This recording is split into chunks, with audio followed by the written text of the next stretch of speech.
Okay, team building. On this side of the room, Stanley, Phyllis, Jim, Ted, Elroy.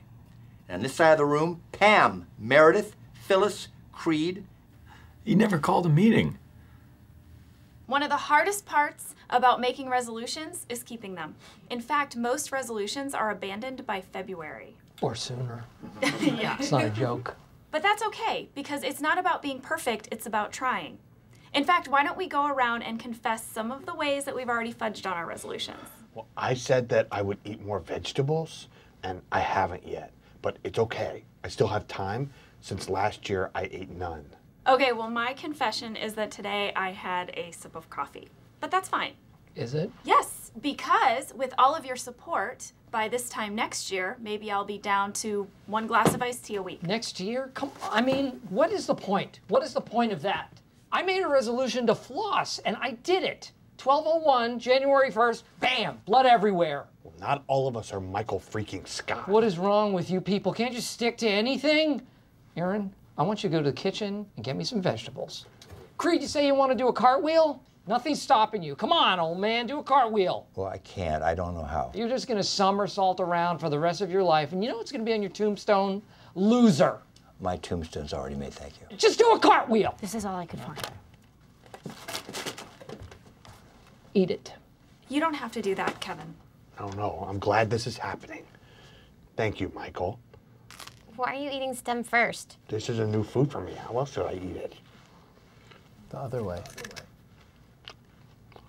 Can I get some cheese whiz or hollandaise? No cheese whiz, no hollandaise, no chocolate sauce. Just eat it. Come on, here comes the airplane. There you go. Open into the hangar. There you go. Michael. Yep, eat it.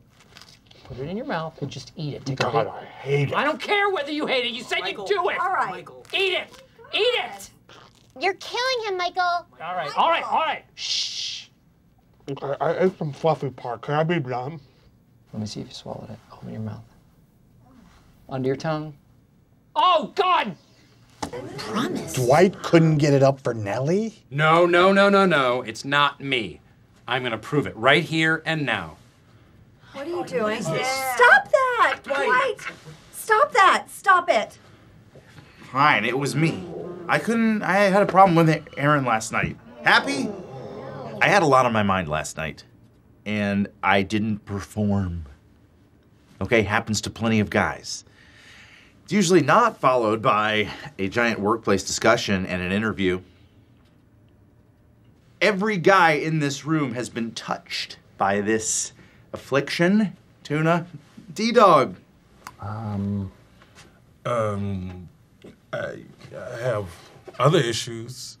I'm terrible at math, overweight. You in great shape. A lot better shape than I am, tell you what. It seems Andy is the only one with this problem. Fascinating. Fascinating.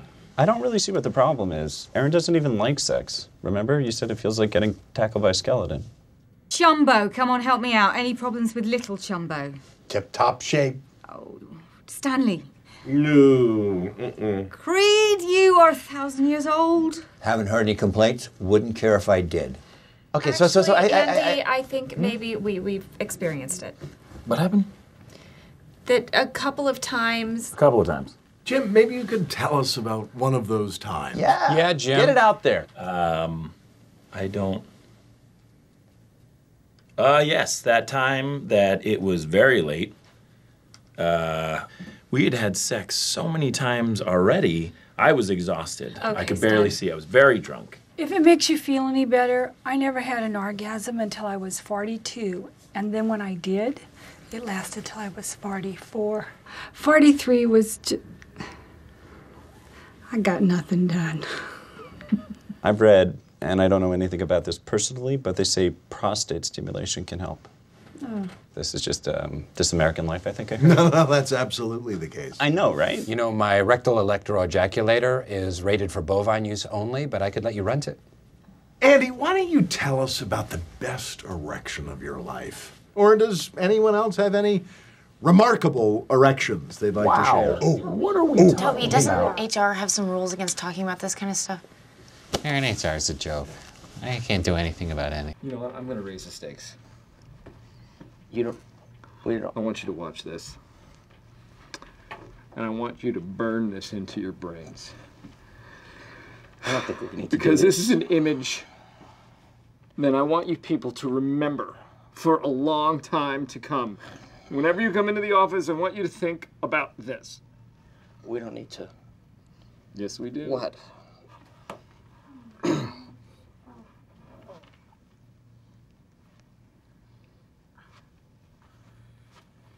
Oh. Ah. Oh. Ah. Oh. I did it. Thank you. Thank you. Thank you. See? I'm still here. We're all still here.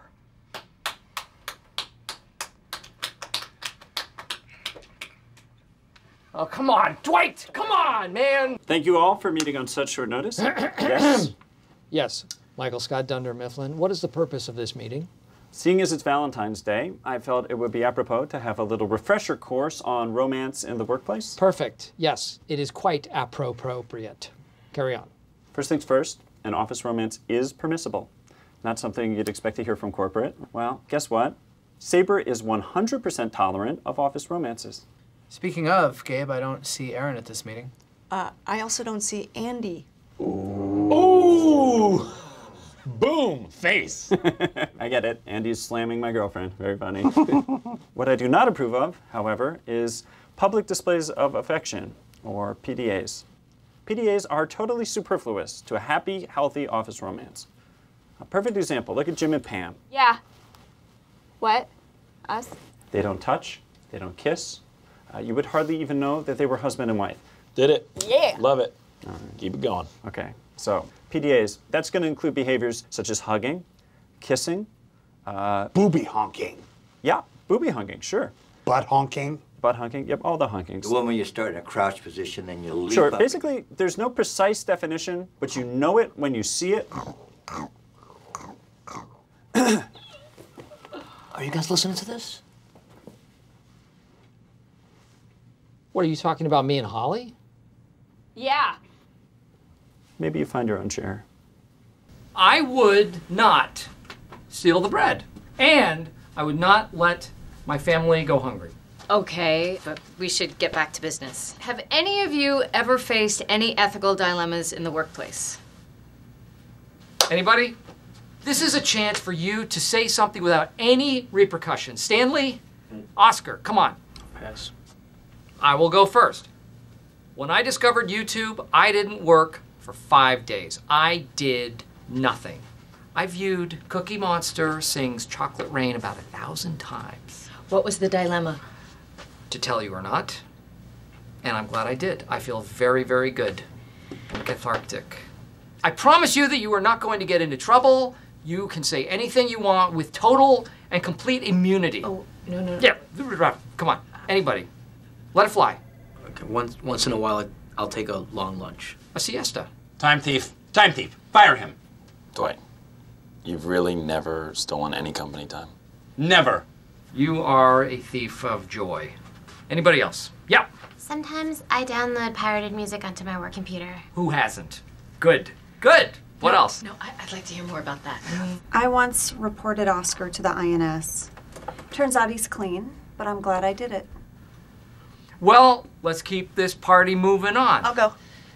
Have you guys ever met Bruce Myers, the Scranton rep for Hammermill? Bruce! Well, for the past 6 years, I've been sleeping with him in exchange for discounts on our supplies and Outback Steakhouse gift certificates. Jackpot. Meredith, that is serious. I mean, not only is that a conflict of interest, but there's also an exchange of goods. Exchange of steak. Have you ever had sirloin steak, honey? That's crazy. That's crazy talk, Meredith. The marinator sleeping with suppliers. Wow. What time we got? You know what? That's a good place to end it.